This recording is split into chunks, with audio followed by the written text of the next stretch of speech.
2020 has been a crazy year, and it is finally over. We are now in 2021. A lot of people are very happy to see 2020 go. I am one of them. However, watches have been a very big part of 2020 for myself. Obviously, I've been a watch collector for a very long time, but this year, watches have really helped me get through these hard times. I know it sounds frivolous and kind of silly. However, I really do enjoy watch collecting. I enjoy all of the people that I've met through this channel. However, I do have some regrets from 2020 in my watch collecting. And I would like to go through my top regrets of 2020 in this video. Before I get into it, please don't forget to like and subscribe. Hit that bell icon. It is super helpful for the channel, and I very much appreciate it. So basically, this is a list of watches that I wish I did not sell in 2020. I haven't put these in any specific order, but there is one that I really regret. Really kind of two that I really regret. But I will go through all of them. Again, I put this in no particular order. I'm going to start with Zelos Swordfish 40. This is a watch that I actually sold and I regret selling. This is the 40mm version of the Swordfish with a flat link bracelet on it. Vintage sort of appeal and a modern case. Looks really good. And this was one of the first Zeloses that I said had essentially no flaws. Most Zeloses that come across my desk are somewhat quirky in one way or another. There's sharp edges, there's something that didn't work right, like the bracelet was too short or whatever it might be. This was the first one that came across my desk that had no sharp edges. It was really nicely finished, and it was just a nice watch all around. It cost around $300, but I ended up buying the Mako version 3 in the exact same color, and I ended up selling the Zelos Swordfish 40, and I do regret that.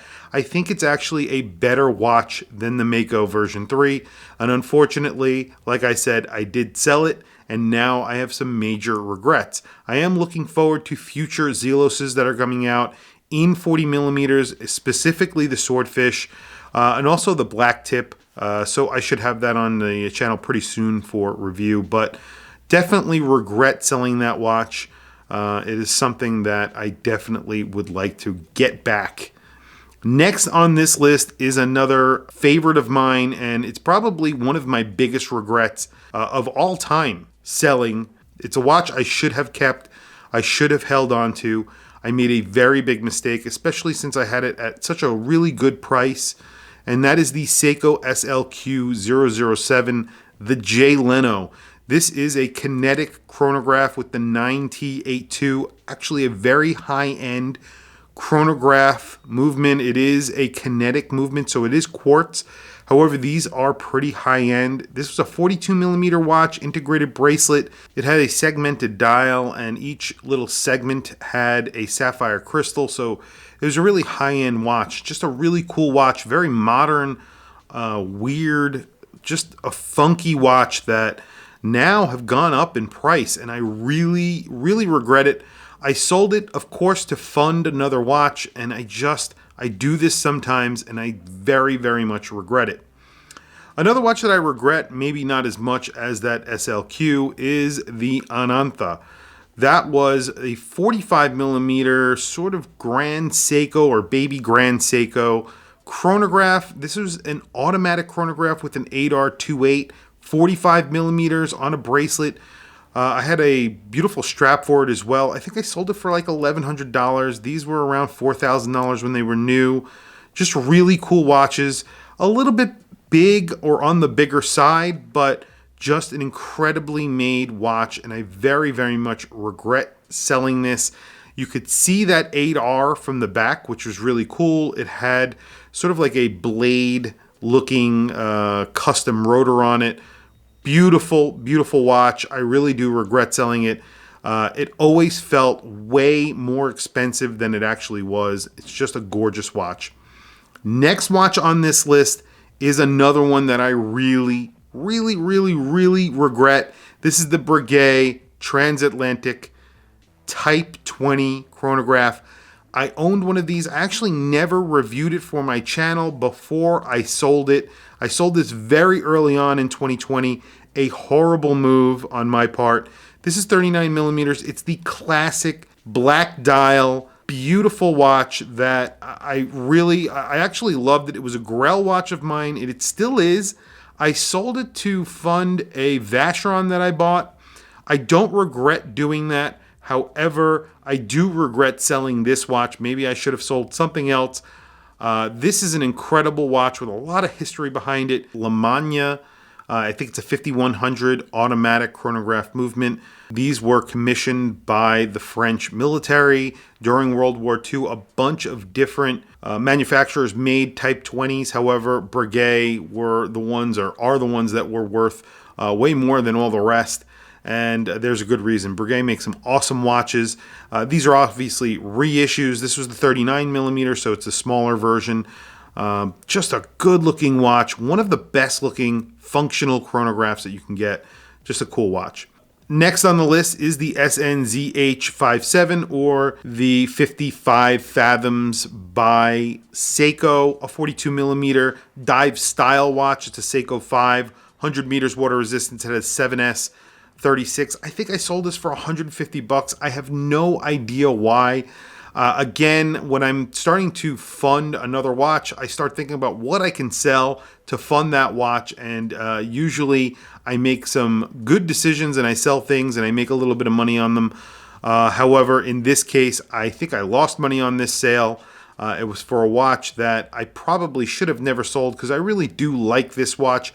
I think it's a really cool Blancpain sort of homage.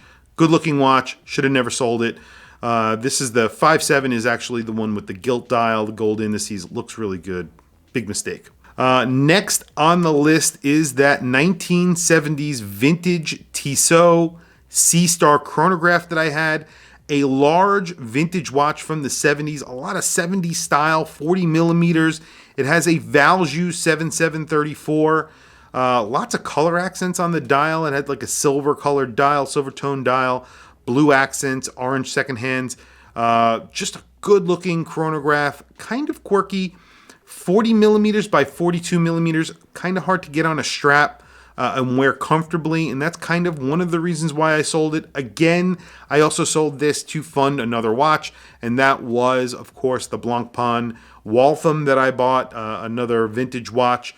So I kind of regret this and I kind of don't, because I really love that Waltham. However, this was a watch that I got for a very good price. I sold it for a decent price as well. However, I do regret selling this, and I do want to have this back into my collection. Last but not least on this list, another really awesome watch is the Vulcan Cricket Extreme GMT 44 millimeters. Again, another watch that I sold really early on in 2020. This is a really cool watch. It's 44 millimeters. It's not a small watch. It's black PVD coated. It's made in titanium stainless steel. It's PVD coated. This was a GMT, so it had a day-night on the dial. In-house movement. This had the in-house hand-wound movement from Vulcan. Vulcan also make this in an automatic movement. They also make it in a world time. Only 100 meters water resistance. I know that the name is extreme, and I think that's kind of funny because it's really not an extreme watch. They look extreme. They've really done a good job of making these look really good. They have 3 crowns. One of them winds the alarm, one of them winds the movement and sets the time, and then the third crown actually operates the alarm and setting the alarm time that you want to have it set up for. So a really cool design, a good looking watch from a great brand. I think Vulcan really do not get enough recognition. They are some amazing, amazing watches that they make, and they have a really great history. Beautiful watch. Unfortunately, I sold this, and like I said, I do regret it.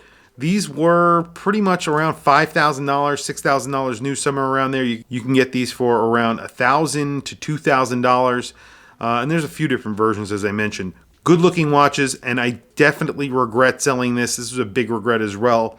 However, again, I keep an eye out on these, and one day, if I find one at the right price, I will scoop one up again. Anyway, 2020, like I said, a very tough year, but watches have really helped me get through 2020. Talking to you guys, making these videos has been a very big part of that. And I really do appreciate you guys logging on and watching these videos and commenting below. So thank you again for all of your support over the year, over 2020. It's been a difficult year for all of us, so hopefully I've helped you guys a little bit with my watch news and these little videos that I do. Hopefully you guys have enjoyed them and I have been able to entertain you. Anyway, thank you for logging on, and I really appreciate it. I will catch you guys in the next video.